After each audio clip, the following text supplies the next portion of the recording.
자기 의지로 자기 스마트폰에 한글 키보드를 깔고 있습니다. 그것도 슬쩍 흉내내는 수준이 아니라 감정을 표현하는 가장 빠른 지름길로 아예 갖다 쓰고 있습니다. 대체 왜 이런 일이 벌어지고 있는 걸까요? 그런데 진짜 놀라운 건 따로 있습니다. 이 현상을 정작 일본의 어른들, 그러니까 부모 세대와 교육 당국은 최근에서야 눈치채기 시작했다는 사실입니다. 자기 집 거실에서 자기 자녀의 손끝에서 수십 년간 지켜온 언어의 성벽 한쪽이 소리도 없이 무너지고 있었는데 정작 그 집 안에 사는 어른들만 몰랐던 겁니다. 자, 어느 날 아이 방문을 열었다가 책장 한 칸을 가득 채운 낯선 총천연색 만화를 발견하고 채팅 화면에 뜬 알 수 없는 글자 몇 개를 보고 그제야 어른들은 뒤늦은 질문을 던지기 시작합니다. 얘야, 이거 대체 뭐니?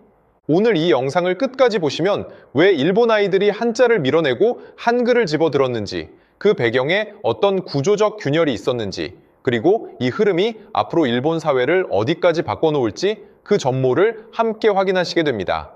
이야기 시작 전 구독과 좋아요, 알림 설정까지 눌러주시면 다음 이야기도 가장 먼저 들으실 수 있습니다. 이야기의 출발점은 아주 단순한 사실 하나입니다. 일본의 초등학생이 6년 동안 반드시 익혀야 하는 한자, 정확히 몇 자일까요? 1026자입니다.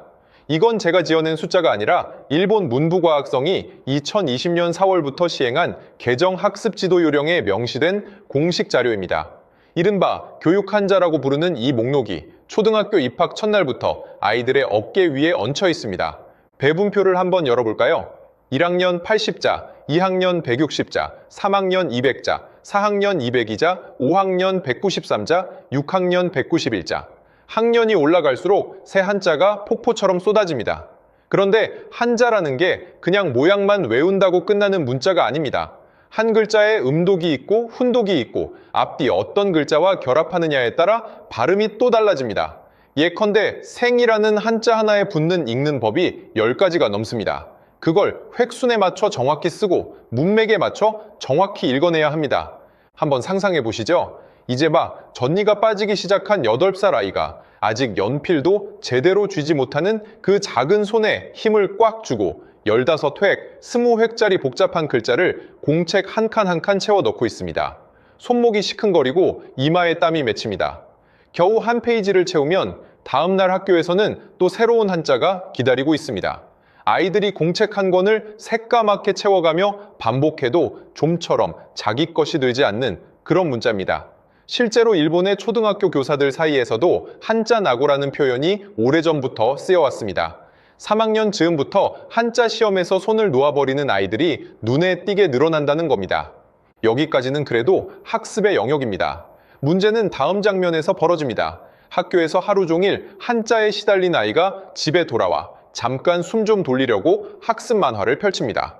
그런데 그 페이지를 열어본 적 있으신 분은 아실 겁니다. 일본의 전통적인 학습 만화, 이른바 가쿠슈 망가 계열의 상당수는 지금도 흑백 인쇄에 페이지마다 깨알 같은 텍스트가 빽빽하게 들어차 있는 스타일을 고수하고 있습니다. 만화의 옷을 입힌 참고서에 가깝다는 얘기가 나오는 이유입니다.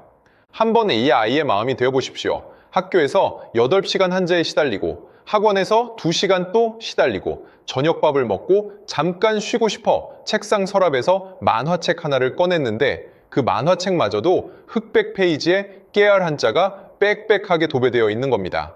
도망칠 곳이 없는 겁니다. 만화라는 이름의 마지막 피난처마저 한자의 그림자에서 자유롭지 못한 셈이죠. 물론 이건 일본 학습 만화 전체를 폄훼하려는 얘기가 아닙니다. 일본은 여전히 세계 최고 수준의 만화 강국이고 어린이용 지식 콘텐츠에서도 오랜 노하우를 축적한 나라입니다.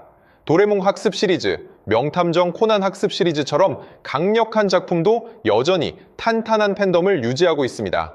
다만 스마트폰과 짧은 영상에 익숙해진 지금의 알파 세대 아이들 눈높이에서 볼 때 그 두꺼운 흑백 텍스트의 벽은 예전만큼 매력적으로 다가오지 않는다는 것, 이건 일본 출판계 스스로도 최근 몇 년째 문제로 지적해온 부분입니다. 바로 이 지점에서 균열이 시작됩니다. 지금 일본 서점의 어린이 학습 만화 코너를 걸어보시면 눈에 확 띄는 시리즈 하나가 있습니다. 표지가 총천연색으로 반짝이고 화산이 폭발하고 상어가 이빨을 드러내고 아이들이 위기 속에서 눈을 부릅뜨고 있는 그 시리즈. 한국 미래엔에서 펴낸 살아남기 시리즈, 일본판 제목으로는 과학 만화 서바이벌 시리즈입니다. 조선일보 어린이지면이 2026년 7월 보도한 최신 수치에 따르면 이 장과학 만화 서바이벌 시리즈의 일본 내 누적 발행 부수는 1,550만 부를 돌파했습니다. 1,550만 부, 한번 곱씹어 보시죠. 인구 1억 2천만 명 나라의 어린이 시장에서, 그것도 자국 만화 산업이 세계 최강급인 나라의 안방에서 외국에서 건너온 한 시리즈가 이 정도 부수를 팔아치웠다는 겁니다. 전 세계 누적으로는 3,500만 부를 넘겼다는 집계도 있습니다. 이건 웬만한 유명 소년 만화의 세계 판매량과 어깨를 나란히 하는 숫자입니다. 이 시리즈가 왜 통했을까요?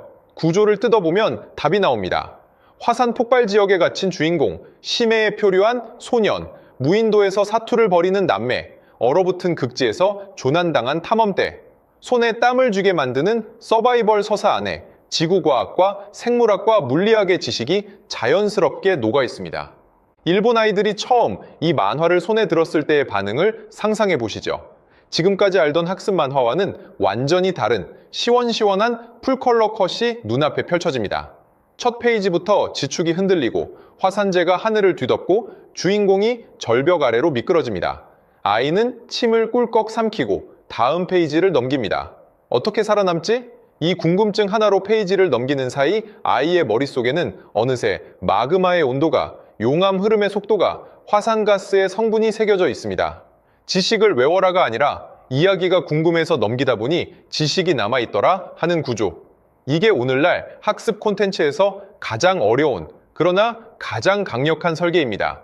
그리고 이 설계의 힘은 아이가 자기 전 이불 속에서 스탠드 불빛 아래 몰래 다음 권을 펼치게 만든다는 데 있습니다.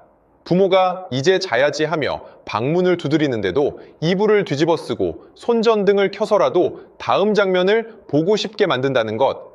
이 감정이야말로 어떤 교과서도 어떤 학원도 만들어내지 못하는 학습의 원동력입니다. 한국의 학습 만화가 조용히 스며드는 동안 일본 부모 세대는 사실 이 흐름을 즉각적으로는 알아차리지 못했습니다. 서점 매대의 매출 순위가 바뀌고 있었지만 매일 야근에 지친 어른들이 굳이 어린이 코너까지 걸음을 옮길 일은 많지 않았기 때문입니다. 그러던 어느 주말 아이의 방을 청소하러 들어갔던 한 어머니가 걸음을 멈춥니다. 책장 한 칸이 언제부터인가 낯선 총천연색 만화로 가득 차 있었던 겁니다. 표지에 적힌 제목은 익숙한 일본어인데 판권 페이지를 넘겨보니 원작 한국이라는 표기가 눈에 들어옵니다. 어머니는 잠시 멍하니 그 책을 들여다봅니다. 언제부터, 어떻게, 우리 집 안까지 이 책들이 들어와 있었던 걸까? 이런 장면이 지금 일본의 학부모 커뮤니티에서 심심찮게 공유되는 목격담입니다. 동시에 이런 반응도 나옵니다. 어차피 아이가 스마트폰만 붙잡고 있을 거라면 차라리 이런 콘텐츠라도 접하게 하는 게 낫지 않겠느냐는 목소리입니다. 재미와 학습을 동시에 잡는다면 국적이 어디든 결국 아이한테 도움이 되는 쪽을 선택하겠다는 지극히 실용적인 판단이 자리 잡기 시작한 겁니다. 부모의 이런 태도 전환은 사실 대단히 중요한 신호입니다. 어른들이 이건 좀 이상한데 하고 브레이크를 밟는 대신 그래, 그럴 수 있지 하고 인정하는 순간 그 문화는 한 사회 안에 자연스럽게 뿌리를 내리기 시작하기 때문입니다. 여기서 오해는 하지 마셨으면 좋겠습니다. 일본의 자국 학습 만화가 무너졌다는 얘기가 아닙니다.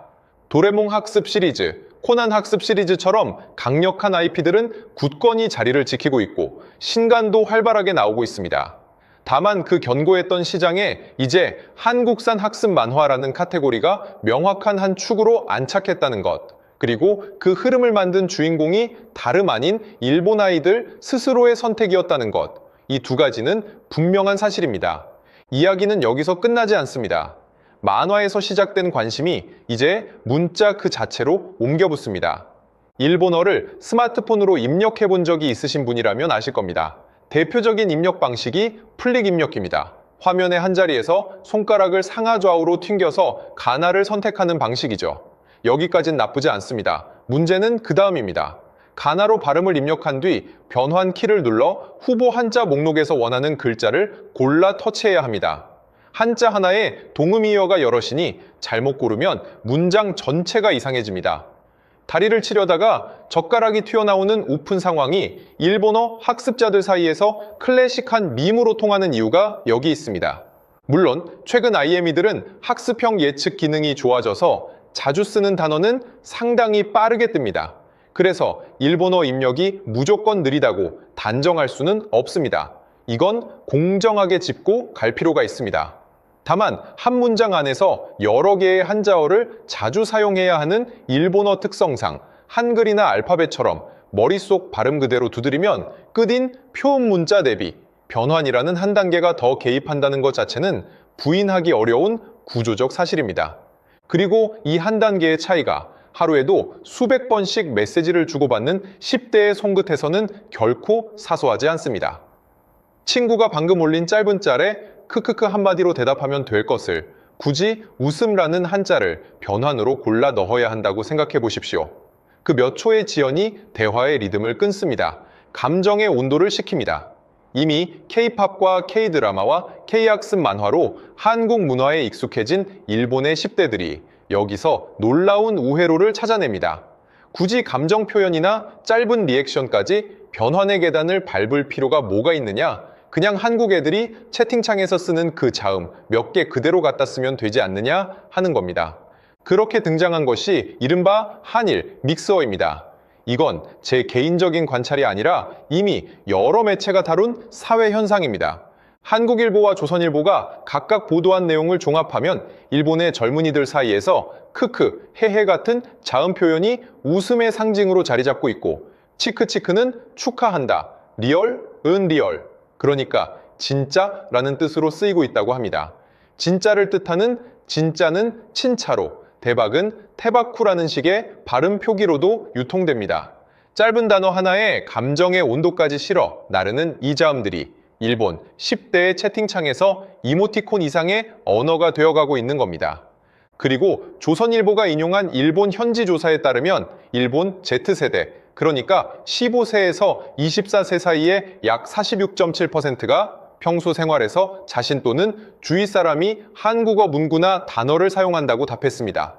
특히 10대는 그 비율이 무려 83.7%에 달합니다. 10대 10명 중 8명 이상이 학교나 채팅창에서 한국어의 조각을 일상적으로 쓰고 있다는 얘기입니다. 반 친구 10명이 모여 있을 때 그중 8명이 한국어 단어를 아무렇지 않게 섞어 쓰고 있다면 그건 이미 유행이 아니라 기본값입니다. 이 조사가 이루어진 시점이 2022년이라는 점, 그리고 그 이후로 K-팝 4세대와 5세대 그룹들의 일본 진출이 훨씬 더 공격적으로 이루어졌다는 점을 감안하면 지금 이 시점의 실제 체감 비율은 더 높아졌으면 높아졌지 낮아졌을 가능성은 낮습니다. 어떤 일본 고등학교 교실에서는 쉬는 시간에 아이들이 서로에게 너 오늘 진짜 이쁘다를 한국어 발음 그대로 던지고 상대는 고마워 라고 한국어로 받아치는 광경이 어색하지 않게 벌어진다고 합니다. 몇 년 전만 해도 상상하기 어려웠던 풍경입니다. 이걸 반짝 유행으로 치부하고 싶은 분들도 계실 겁니다. 그런 분들을 위해 다른 각도의 숫자 하나를 소환해봅니다. 한국어 능력시험, 이른바 토픽 응시자 수입니다. 교육부와 국립국제교육원 집계에 따르면 전 세계 토픽 응시자는 2021년 33만 명, 2022년 36만 명, 2023년 42만 명, 2024년에는 49만 명을 기록했습니다. 그리고 2025년에는 1월부터 9월까지 이미 55만 3천여 명이 응시하며 사상 처음으로 연간 50만 명 선을 돌파했습니다. 이 가운데 일본은 매년 상위권 응시국에 이름을 올리고 있는 대표적인 시장 중 하나입니다. 55만 명. 이 숫자의 무게를 느껴보십시오. 웬만한 중소도시 하나의 인구가 자기 돈을 내고 주말을 반납하고 시험장 책상 앞에 앉아 한국어 문제지를 풀고 있다는 얘기입니다. 그 누구도 한국어 시험 보러 오라고 강제하지 않았습니다. 오직 자기 의지 하나로 자기가 좋아하는 언어를 조금이라도 더 잘하고 싶어서 그 사람들이 시험장을 채우고 있는 겁니다. 여기에 하나 더. 국립국제교육원이 집계한 2024년 기준 해외에서 한국어를 정규 교과나 선택 과목으로 채택한 학교 수는 46개국에 걸쳐 2,526개교에 이릅니다. 2015년 1,224개교에서 10년 만에 2배로 늘어난 겁니다. 그 중에서도 일본은 지역별 편차는 있지만 오사카를 포함한 여러 지자체에서 공립고등학교의 한국어 강좌 개설이 꾸준히 늘어나는 흐름이 확인됩니다. 오사카 한 지역에서만 한국어를 채택한 공립고등학교가 50곳에 이른다는 수치가 오사카 한국교육원을 통해 공식적으로 공표되어 있습니다. 이런 숫자들이 말하는 건 명확합니다. 이건 어느 아이돌이 좋아서 한 계절 반짝 배워보는 취미의 수준을 이미 넘어섰다는 것. 시험을 보고 학교에서 선택 과목으로 듣고 진학과 취업에 활용하는 수준의 제도적 정착 단계로 들어섰다는 얘기입니다. 유행은 지나가지만 제도는 남습니다. 그리고 지금 일본에서 벌어지고 있는 흐름은 제도로 자리 잡는 단계에 이미 진입해 있습니다. 그럼 여기서 근본적인 질문 하나를 꺼내야 합니다. 왜 하필 한글일까요? 시간을 잠깐 15세기로 돌려보겠습니다. 훈민정음 서문에는 이런 말이 나옵니다. 나란 말씀이 중국에 달아 문자와로 서르 사마띠 아니할세 어린 백성이 니르고저 홀배에 이셔도 마참내 제 뜻을 실어 펴디 못할 놈이 하니라. 나라 말이 중국과 달라서 배우지 못한 백성이 하고 싶은 말이 있어도 자기 뜻을 제대로 펴지 못하는 사람이 많다는 겁니다. 그래서 세종은 어여삐 너겨 28글자를 만들었습니다. 어여삐 너겨. 지금 말로 옮기면 가엾이 여겨서입니다. 왕이 백성을 가엾이 여겼다는 그 마음 하나에서 이 문자가 태어났다는 겁니다. 문자를 만든 이유가 권력의 과시가 아니라 가장 낮은 자리에 있는 사람의 답답함을 풀어주기 위해서였다는 것. 이 지점은 아무리 강조해도 지나치지 않습니다. 왜냐하면 이 설계 철학이 600년이 지난 지금 스마트폰 시대에서 뜻밖의 방식으로 되살아나고 있기 때문입니다. 세종이 지향한 것은 단순했습니다. 아침에 배워 저녁에 쓸 수 있을 만큼 쉬울 것. 자기 생각을 곧바로 옮겨 적을 수 있을 만큼 직관적일 것. 그러기 위해 자음과 모음의 조합이라는 대단히 체계적이고 확장성 있는 표음 문자 시스템이 탄생했습니다. 이 설계가 21세기 스마트폰 시대와 만나면서 예상치 못한 시너지를 냅니다. 소리 나는 대로 두드리면 별도의 변환 절차 없이 그대로 문자가 완성되는 구조, 자음 하나만 따로 떼어 감정 표현으로 활용할 수도 있는 유연함. 세종은 스마트폰을 상상조차 할 수 없었겠지만 그의 애민 정신이 낳은 설계는 600년 뒤 세상에서 디지털 인터페이스로서도 놀라운 효율을 발휘하게 된 겁니다. 한번 이런 상상을 해보시죠. 조선의 어느 밤 촛불 아래에서 세종이 학사들과 머리를 맞대고 자음과 모음의 조합을 궁리하던 그 시간. 그로부터 6세기가 흐른 뒤 도쿄의 어느 방에서 16살 소녀가 그 자음 몇 개를 손끝으로 두드려 친구에게 감정을 전하고 있는 이 시간. 두 장면이 시공간을 뛰어넘어 한 줄로 이어진다는 사실이 저는 어떤 대하드라마보다도 뭉클합니다. 물론 한글이 세계에서 유일하게 완벽한 문자다라는 식의 과장은 이 자리에서 하지 않으려 합니다. 로마자도 아랍 문자도 각자의 맥락에서 훌륭한 문자입니다. 다만 배우기 쉽고 소리를 정확하게 옮기고 디지털 입력에서 변환 단계를 거의 요구하지 않는다는 세 가지 조건을 동시에 만족한다는 점에서 한글이 지금의 채팅 SNS 문화와 특별히 궁합이 좋다는 사실은 언어학자들 사이에서도 이견이 크지 않습니다. 여기서 잠깐 한 걸음 물러서서 이 현상의 성격을 정리해봐야 합니다. 지금 일본 열도에서 벌어지고 있는 이 흐름은 한국 정부가 강요한 것이 아닙니다. 한국의 어느 대기업이 수천억 원 예산을 투입해 일본 10대들에게 억지로 한글을 밀어넣은 것도 아닙니다. K-팝 산업이 크고 K-드라마가 흥행하고 K-학습 만화가 재미있어서 아이들이 스스로 관심을 갖고 스스로 앱을 깔고 스스로 제음을 따라 쓴 결과입니다. 이 대목에서 잠시 시선을 과거로 돌려보고 싶습니다. 그리 멀지 않은 100여 년 전 이 땅의 아이들은 학교에서 자기 이름을 자기 언어로 부르지 못했습니다. 창씨개명이라는 이름 아래 조상이 물려준 이름을 빼앗기고 교실에서 우리말을 썼다가 매를 맞았던 시절이 있었습니다. 문화를 강제로 지우려는 폭력의 시대였습니다. 그리고 그 강요는 결국 실패했습니다. 왜냐하면 강요된 문화는 마음속에서 저항을 부르기 때문입니다. 지금 일본에서 벌어지고 있는 장면은 그것과 정확히 정반대의 자리에 서 있습니다. 아무도 강요하지 않았습니다. 오히려 자국 정부와 부모 세대는 뒤늦게야 이 흐름을 발견하고 우리 아이가 왜 히라가나보다 한글 제음을 더 자주 치고 있지? 하고 되묻고 있는 상황입니다. 폭력은 저항을 만들지만 재미와 효율은 저항할 여지 자체를 남기지 않습니다. 이 대비를 감정 없이 바라보기는 쉽지 않습니다. 역사의 한 세기가 이렇게 다른 표정으로 돌아온다는 것, 우리 할아버지 할머니 세대가 겪은 그 어두운 시간이 지금 손자 손녀 세대의 유쾌한 문화 교류로 답변받고 있다는 것, 이건 어떤 정부도 설계할 수 없는 역사가 스스로 균형을 찾아가는 방식입니다. 물론 이 얘기를 굳이 복수나 역전이라는 감정적 언어로 포장할 생각은 없습니다. 지금 한국을 좋아해주는 일본 아이들 앞에서 그런 표현은 오히려 무례합니다. 다만 우리 스스로 마음속에 조용히 새겨둘 만한 감정 하나는 있어도 좋다고 생각합니다. 세종이 백성을 어여삐 여겨 만든 그 문자가 600년 뒤 옆나라 아이들의 손끝에서 자유롭게 노는 모습을 보고 있다는 것. 그 사실 앞에서 잠깐 가슴이 뭉근해지는 것 정도는 우리에게 허락된 사치가 아닐까 싶습니다. 그렇다면 앞으로 이 흐름은 어떻게 흘러갈까요? 몇 가지 냉정한 조건을 붙여두고 싶습니다. 첫째, K 콘텐츠 열기가 지금 수준으로 계속 유지된다는 보장은 없습니다. 문화 트렌드는 늘 움직이고 5년 뒤, 10년 뒤 어떤 새로운 흐름이 등장할지는 아무도 모릅니다. 둘째, 일본 아이들이 한글에 익숙해졌다고 해서 그것이 곧바로 일본어 대체로 이어지는 건 아닙니다. 일본어는 일본어대로, 한자는 한자대로 여전히 일본 사회의 뼈대로 남을 것입니다. 셋째, 지금 나타난 한일 믹스어는 결국 언어의 하위 문화, 이른바 와카모노 코토바, 젊은이들의 은어에 가깝습니다. 세대가 성인이 되면 사용 양상은 또 달라질 수 있습니다. 다만 한 가지 분명한 것도 있습니다. 지금 20대가 앞으로 20년 뒤 일본 사회의 주력 세대로 올라섰을 때 그들이 어릴 적 스마트폰 위에서 자연스럽게 익힌 한글의 감각, 한국 콘텐츠에 대한 친숙함, 국경을 문화의 장벽으로 여기지 않는 태도는 어떤 형태로든 남는다는 것입니다. 한 사람의 언어 감각은 16살 무렵에 큰 틀이 잡힌다는 게 언어학의 오랜 통설입니다.